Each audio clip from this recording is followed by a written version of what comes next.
Hello, I'm Dr. Emma Collins, a biomedical scientist with a PhD in biomedical science. For decades, we've been told the secret to a long, healthy life is hidden in our cholesterol numbers, our blood pressure readings. We've chased these metrics relentlessly, yet many still face a future of declining independence. But what if the science is now pointing to something else entirely, something so fundamental it's been overlooked? After investigating the true predictors of vitality, researchers have found that the most powerful indicator of how long you will live well is not what's in your blood. It's the amount of muscle on your body. Yes, muscle. It's the hidden truth. We've been taught to see it as cosmetic, but science now reveals it as a vital organ, the new longevity currency. And here's the kicker. This is not about becoming a bodybuilder. It's about reversing age-related decline with a simple, strategic change. So if you've ever felt that slight hesitation before getting up from a chair, or noticed grocery bags feel heavier, this is about you. This is about reclaiming your freedom. If that feeling resonates with you, let me know in the comments where you're watching from, and be sure to like and subscribe, because you are going to want to hear what comes next. That surprising truth, that our muscle is our longevity currency, can feel a bit jarring at first. But when you look at the science, it becomes incredibly clear. For many people, after the age of 60 or 65, a subtle, gradual process begins, often so slowly you barely notice it. It's a condition the medical community calls sarcopenia. It's a clinical term, but its meaning is simple. It means the progressive loss of skeletal muscle tissue that comes with aging. Now, this isn't just about losing the ability to lift heavy things or looking less toned. That's a very superficial way of seeing it. Sarcopenia is one of the single greatest threats to what researchers call your health span. And that's a critical distinction. Lifespan is simply the number of years you are alive. But health span?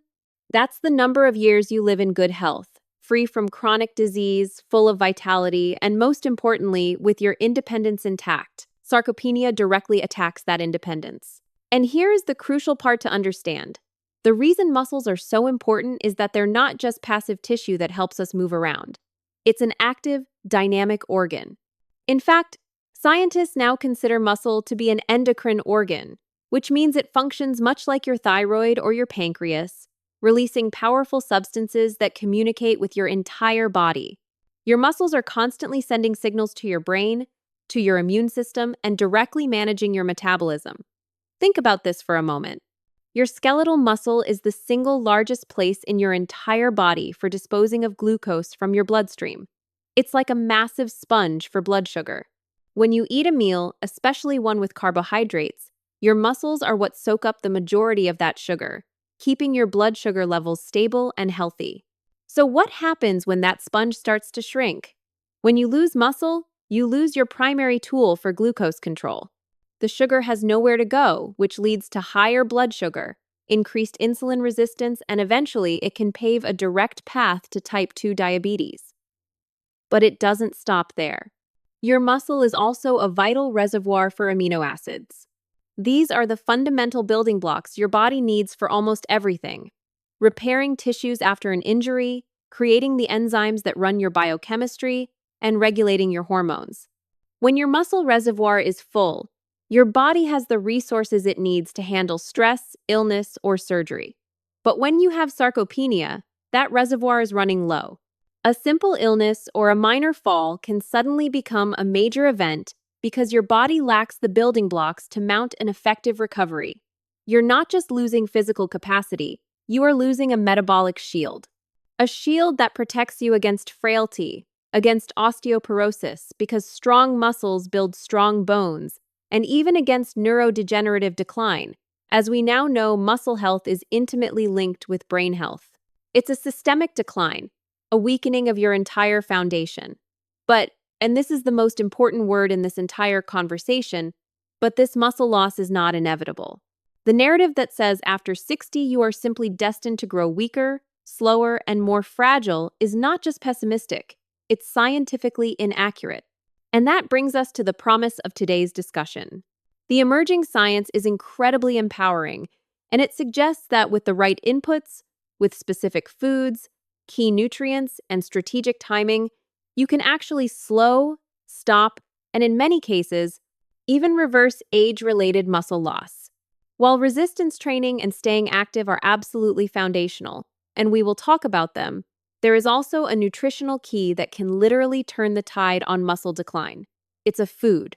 A simple, powerful food that, when strategically added to your breakfast, provides the exact amino acid signal that your aging muscle desperately needs to wake up and start building again. Most people over 60, and I mean the vast majority, do not get nearly enough of this signal, especially at the right time of day. Yet this one dietary change can radically shift the entire trajectory of your muscle maintenance and your metabolic health. So in this breakdown, we are going to cover the critical insights you need. We're going to explore why muscle is truly this new longevity currency. We'll look at how the communication, the signaling between amino acids and your muscles, changes as we age. We'll uncover the hidden nutrient deficiencies that can sabotage your efforts. We'll dive into the science of how you should distribute your protein across your meals for maximum effect. And finally, we will reveal how adding that one powerful food to your breakfast can change everything for your strength, your resilience, and your independence. This isn't just about theory. By the end of this, you will have a simple, evidence-based strategy that you can put into practice tomorrow morning. All right, let's get into our first deep dive section. Why muscle is so important. When most people think about staying healthy for the long haul, their minds go to lab reports, cholesterol numbers, blood pressure readings, and maybe even genetics. But a fascinating and powerful shift is happening in the scientific community. Muscle is emerging as one of the most powerful predictors of not only how long you live, but how well you live. We talked about health span, the years you live in good health, free of chronic disease and disability. And study after study, from major medical journals, has shown that muscle mass and muscle strength can predict health outcomes more strongly than almost any single lab value you can measure. Things as simple as your grip strength or the ability to rise from a chair without using your hands are profoundly accurate predictors of your future health. So the question is, why? Why is muscle so central to our well-being? Because at the cellular level, muscle tissue functions like a biochemical command center. Every time you contract your muscles, whether you're lifting a grandchild, climbing a flight of stairs, or working in the garden, you aren't just performing a mechanical action. You are sending out a cascade of healing signals throughout your entire body. Your muscles release these incredible signaling proteins known as myokines. Think of myokines as little text messages that your muscles send out to all the other organs in your body. They send messages to your brain, to your immune cells, even to your liver and fat cells. Some of these myokine messages travel through your bloodstream and cross the blood-brain barrier, where they protect your neurons and enhance cognitive resilience. Other myokines send messages that powerfully reduce inflammation throughout your body. Inflammation is one of the key drivers of almost every chronic disease of aging, and your muscles are one of your best tools to fight it. Still, other myokines stimulate the production of new mitochondria, the little energy factories inside all of our cells. In other words, every time you use your muscles, you are sending out a pharmacy of healing compounds into your own body. This is why researchers now consider muscle an endocrine organ, because it has these powerful hormone-like effects on the rest of your physiology. Let me give you a simple analogy to make this really clear. Imagine your muscle mass as a bank account. Let's call it your vitality account. When you're young, say in your 20s and 30s, your body is naturally more anabolic. That's a scientific term that just means your body is primed to build things up, especially muscle. During these years, you are making large, regular deposits into your vitality account. The food you eat and the activities you do are very efficiently converted into strong, healthy muscle. But after the age of 60, a biological shift occurs. For many people, those automatic deposits get smaller, and the withdrawals start getting bigger. Your body just isn't as efficient at building muscle anymore, and it can start breaking it down more readily. So Soundest, you take conscious, deliberate steps to increase those deposits with the right food signals, the right exercise, and proper recovery, your account balance starts running low. And when the balance of that muscle account drops below a certain threshold, the consequences are profound. Your glucose disposal slows down, leading to that increased insulin resistance we talked about. Your vulnerability to falls increases dramatically because you lack the strength to catch yourself if you stumble. And you have less protection against inflammatory diseases like heart disease and arthritis. The evidence for this is overwhelming. One landmark study published in The Lancet, one of the world's top medical journals, highlighted that low muscle mass was associated with nearly double the risk of mortality in older adults. Double. Another study in the Journal of Gerontology found that individuals with higher muscle strength had up to a 40% reduced risk of dying from cardiovascular disease. These are not small associations. They are massive signals telling us that muscle is, indeed, longevity currency. And this is where it gets incredibly practical and hopeful. Building or maintaining muscle after 60 doesn't mean you have to become a bodybuilder or spend hours in a gym. It means strategically stimulating your muscles, and crucially, giving them the right raw materials to respond to that stimulation. It means viewing every meal you eat, every walk you take, every set of squats you do while waiting for the kettle to boil as an investment, a direct deposit into your future independence.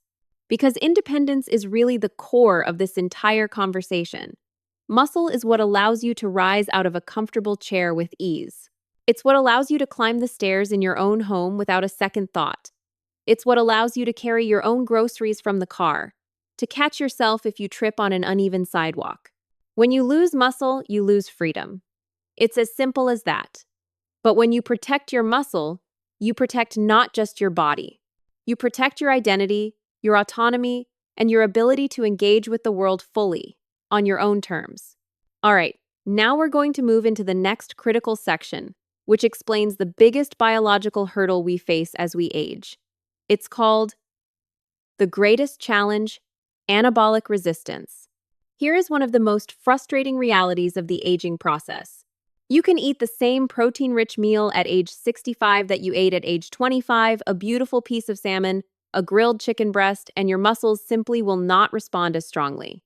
It's a phenomenon called anabolic resistance, and understanding this is one of the keys to unlocking the solution. It is the central reason why so many older adults struggle to maintain or build muscle, even when they think they are eating enough protein. So, what exactly is happening at the cellular level? Let's break it down. When you eat any form of protein, your body's digestive system breaks it down into its components, which are called amino acids. These amino acids are absorbed into your bloodstream and travel throughout your body. When they reach your muscle cells, they are supposed to act as a signal that tells your muscles to begin a process called muscle protein synthesis. That's just a scientific way of saying the building of new muscle fibers. Now, one amino acid in particular, called leucine, acts as the master switch. Leucine is like the ignition key that you put into the car to start the engine. It binds to a pathway in your muscle cells called mTOR, and when it does, it flips on the entire muscle-building process. But here's the problem. As we age, the sensitivity of that ignition system begins to fade. The lock gets a little rusty. The wiring gets a little frayed. It's as if the volume knob on the signal gets turned down. When you were younger, your muscles could hear that amino acid signal loud and clear. The message was received instantly. Build now. But older muscles, they are partially deaf to that same signal. This means the same amount of protein that once triggered a robust, powerful muscle-building response now produces only a faint, weak one. Let me give you another analogy. Think of it like trying to start a car on a cold morning with a weak battery. You turn the key in the ignition. You hear the engine try to start. It sputters, it strains, it whirs, but it just doesn't roar to life. That sputtering sound is anabolic resistance. The signal is being sent, but the machinery just doesn't have enough of a jolt to fully engage. Now, here is the empowering part. This is not a broken system. It's just a less responsive one. And research shows us very clearly that we can actually overcome anabolic resistance. The strategies are surprisingly straightforward. We just need to send a louder, clearer, more powerful signal. Here's how we do it, based on what the science tells us. First, protein quality matters. A great deal. Not all proteins are created equal when it comes to flipping that muscle-building switch. Animal-based proteins, such as eggs, dairy products like Greek yogurt and cottage cheese, and lean meats, are particularly rich in that key amino acid, leucine. The ignition key, plant-based proteins are absolutely beneficial for overall health, but they often have lower concentrations of leucine. This means you typically need to eat higher volumes of them, or combine them in smart ways, to reach the same leucine threshold needed to overcome that resistance. Second, the protein dose matters. The amount of protein in a single meal is critical. A younger adult might be able to stimulate muscle growth with just 15 or 20 grams of protein in a meal. But for older adults, the research suggests we need a much larger dose to get the same effect. We often need closer to 30 or even 40 grams of high-quality protein in a single sitting to provide a strong enough leucine signal to roar that engine to life. That's roughly the difference between eating a small yogurt as a snack versus having a robust omelet or a large serving of grilled fish.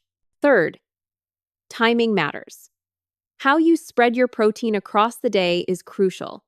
Many older adults fall into a pattern of eating a light, carbohydrate-heavy breakfast. Think of toast with jam, a bowl of cereal, maybe some fruit. Then they might have a light lunch. And finally, they backload all their protein at dinner. That pattern leaves the muscles understimulated and in a state of breakdown for most of the day. As we'll discuss in a later section, front-loading your protein at breakfast is one of the single most powerful ways to counter anabolic resistance. And finally, number 4, exercise synergizes with nutrition. Resistance training, even simple bodyweight movements like squats or push-ups against a wall, primes the muscle to respond more strongly to the protein you eat. It's as if exercise cleans the rust off the ignition system and turns up the volume on the signal. It makes your muscles more sensitive and receptive to those amino acids. One powerful clinical trial published in the American Journal of Clinical Nutrition showed that older adults who combined resistance exercise with higher protein meals nearly doubled their rates of muscle protein synthesis compared to those who just ate the protein without the exercise. The message is crystal clear. Nutrition and movement work hand in hand to defeat anabolic resistance. So, if you're over 60, here is the key takeaway. Your muscles are not broken. They are just harder to wake up. They need a louder signal, a stronger push, and more intentional support. And when you give them that support, with the right foods, at the right time, and combined with movement, they will respond. This is why the story of muscle loss is not a story of inevitability. It's a story of biology that can be influenced. The switches still work. They just need to be flipped more deliberately. Now, this brings us to the heart of our solution. The next section is called The Golden Key, Leucine, and the Breakfast Superfood. If there is one single amino acid that deserves the spotlight in this entire conversation about reversing muscle loss after 60, it is leucine. We've mentioned it a few times, but it's so important that we need to focus on it. Think of leucine as the ignition key that starts the muscle-building engine. Without enough of it, even if you eat a lot of protein, your muscles may not fully get the message to grow. With enough of it, the switch for muscle protein synthesis flips on, loud and clear. Here is how it works in a little more detail. As we said, leucine activates that pathway in your muscle cells called mTOR. This pathway is like the central command station for all growth and repair in the muscle. When leucine levels in your blood reach a certain threshold after a meal, they send a clear, undeniable signal to the mTOR pathway. The signal says, "Build. Right now. We have the resources, let's go." Below that threshold, however, the muscle-building machinery stays largely idle. It's waiting for a stronger signal. Now, here is where it gets absolutely fascinating and incredibly practical. Research shows that to fully trigger muscle protein synthesis and overcome anabolic resistance, older adults need about 2.5 to 3 grams of leucine per meal. 2.5 to 3 grams, let's put that number into perspective. That's the amount of leucine you would get from eating 4 large eggs, or a generous cup of cottage cheese, or a high-quality whey protein shake. Now, think about the typical American breakfast for someone over 60. Toast, oatmeal, a banana, maybe a bowl of cornflakes. These are foods that are healthy in many ways, but they are virtually devoid of leucine. They provide almost none of the signal needed to start that engine. This is the single biggest missed opportunity in the entire day. Breakfast is not just another meal. After an overnight fast, your body is naturally in a catabolic or breakdown state. Breakfast sets the anabolic or building tone for the entire day. If you start the day with an insufficient protein and leucine signal, you miss a crucial window when your muscles are most primed to absorb and utilize amino acids. You essentially leave your muscles in that breakdown state for several more hours, until lunchtime. And this brings us directly to the one powerful food that can completely transform your breakfast and your muscle health. Eggs. It's that simple. Eggs are truly nature's perfect protein. Not only are they incredibly rich in leucine, one large egg provides nearly half a gram, so 4 eggs gets you very close to that magic threshold. But they also contain a complete spectrum of all the essential amino acids your body needs to build tissue. They are a powerhouse. But it goes beyond protein. Eggs also deliver choline, an essential nutrient for brain health and memory. They provide vitamin D, which is critical for bone health and immune resilience. And they contain the antioxidants lutein and zeaxanthin, which are famous for protecting your vision. They are literally a micronutrient powerhouse wrapped in a convenient, natural shell. So here's a simple, practical strategy. The most powerful change you can make. Start your morning with 3 to 4 whole eggs. You can scramble them, make an omelet with vegetables, or have them poached.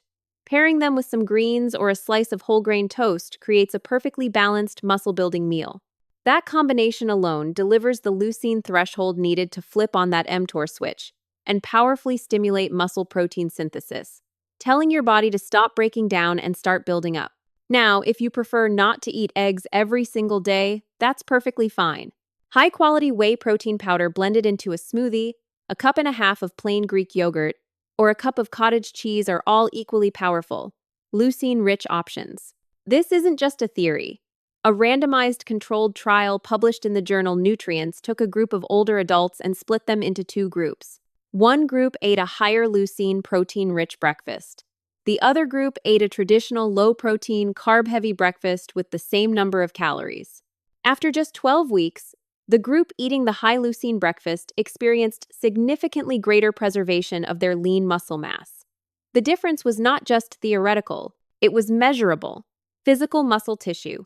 Let me make this even simpler with one last analogy. Imagine your muscles are a light bulb. Protein in general is the electricity flowing through the wires. But leucine is the switch on the wall. You can have wires full of electricity, but unless you walk over and flip that switch, the bulb stays dark. A breakfast of eggs, Greek yogurt, or a whey smoothie, that is you deliberately walking over and flipping the switch. So here is the bottom line.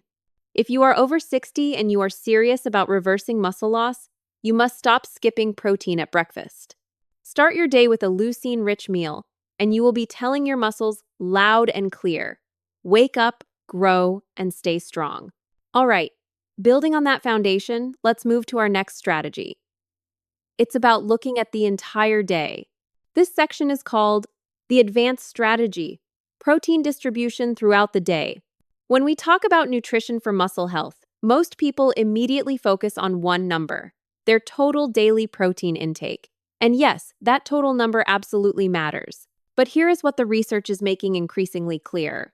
The timing and distribution of that protein across the day can be just as important, if not more so, especially once you cross the age of 60.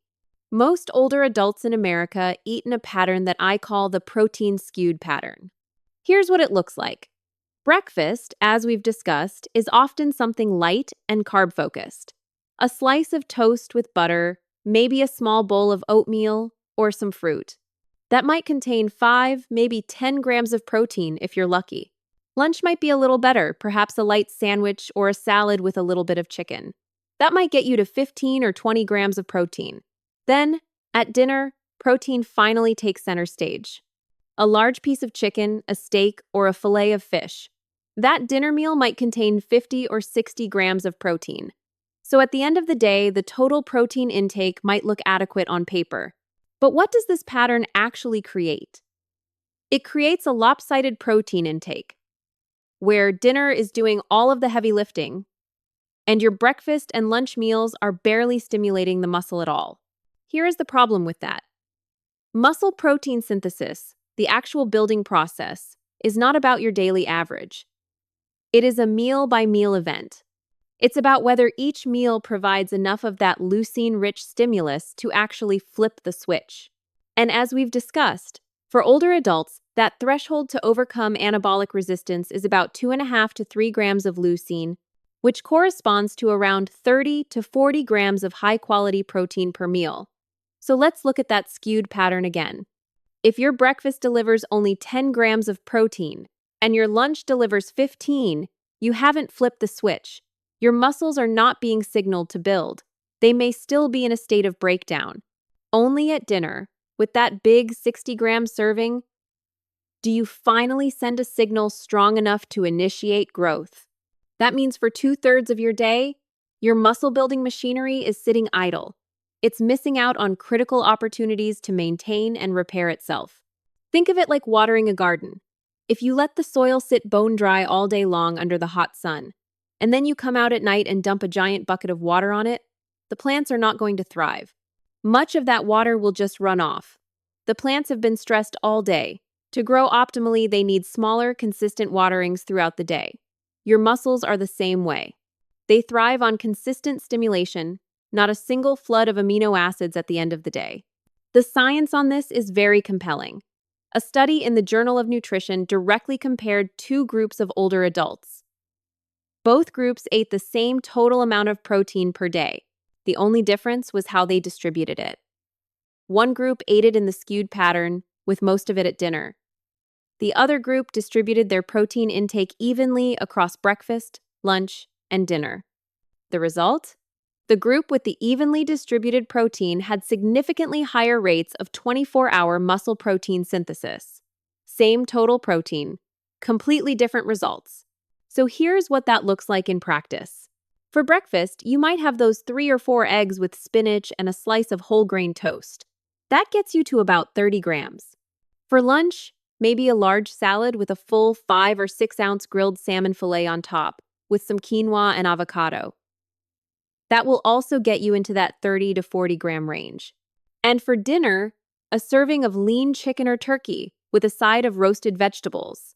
Now, each meal is hitting that critical threshold. Each meal provides the leucine signal needed to keep your muscle-building machinery switched on throughout the day. Do you have to be perfect? Of course not. But even the simple act of shifting some of that big dinner protein towards your breakfast and lunch can make a dramatic difference. Instead of waiting until the evening to finally fuel your muscles, you are telling them, all day long, stay active, stay strong, keep building. And there's an important nuance here. Spreading your protein intake evenly also has powerful benefits for your appetite control and your overall metabolic health. Protein is very satiating. It helps you feel fuller for longer. It also stabilizes your blood sugar, preventing those energy crashes and cravings that often come from carb-heavy meals. So this isn't just about your muscles. It's about your overall metabolic resilience and maintaining steady energy all day long. The takeaway here is simple. Stop thinking only about how much protein you eat in a day. Start thinking about when you eat it. Every single meal is a precious opportunity to stimulate your muscles. And once you are over 60, you cannot afford to skip those opportunities. Now, let's go even deeper into the biology.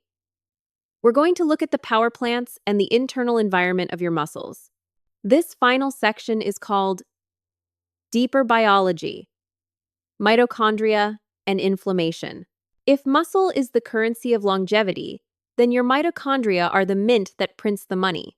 They are the tiny, powerful organelles inside all of your cells, especially your muscle cells, that generate energy. They create the molecule called ATP that literally powers every single contraction of your muscles every beat of your heart, and every thought in your brain. Without healthy, resilient mitochondria, your muscles simply cannot function no matter how much protein you eat. Now, here is the challenge. As we age, our mitochondria naturally decline in both their number and their efficiency. This is a process known as mitochondrial dysfunction, and it is one of the established hallmarks of aging. Think of your mitochondria like rechargeable batteries. When you are young, you have an abundant supply of new, fully charged batteries. They hold their charge for a long time and recharge quickly. But after 60, those batteries start to lose their charge more quickly. They become less efficient, and the total number of backup batteries you have begins to dwindle. That loss of energy-producing capacity directly contributes to muscle fatigue, weakness, and slower recovery after activity. It's a major reason why activities that once felt easy can start to feel difficult. Layered on top of this energy crisis is another key player: inflammation. We're not talking about the acute inflammation you get from an injury. We're talking about chronic, low-grade inflammation that can persist for years. It's a process so common in aging that scientists have given it a name: inflammaging. This inflammaging is like a constant, low-level fire smoldering in the background of your body. It slowly corrodes your tissues, including your muscles. Inflammatory signaling molecules, called cytokines, with names like TNF-alpha and IL-6, essentially send a constant message to your body to break down rather than build up. This smoldering fire interferes with protein synthesis, accelerates the breakdown of existing muscle fibers, and further damages your mitochondria. This might sound grim, but the exciting part is that both mitochondrial health and inflammation can be profoundly influenced by your lifestyle choices. You have tremendous power here. Let's break down the 4 most powerful ways to do this. Strategy number 1. Exercise is mitochondrial medicine. This is perhaps the most powerful tool you have. When you stress your muscles through resistance training or even just a brisk walk, you trigger a beautiful adaptive process called mitochondrial biogenesis.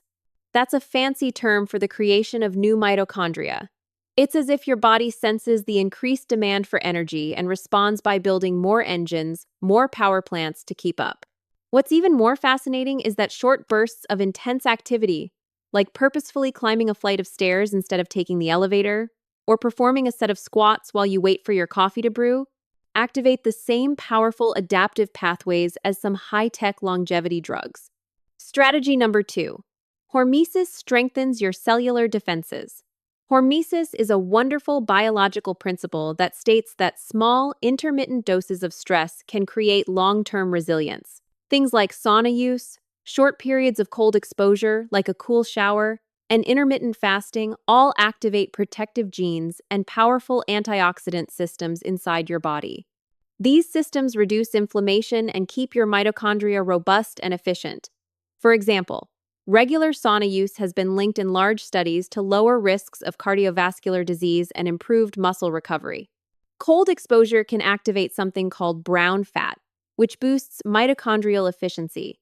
These are ancient, healthy stressors that our bodies are wired to respond to. I positively strategy number 3. Micronutrients fuel mitochondrial function. Your mitochondria don't run on air. They require a constant supply of vitamins and minerals to function properly.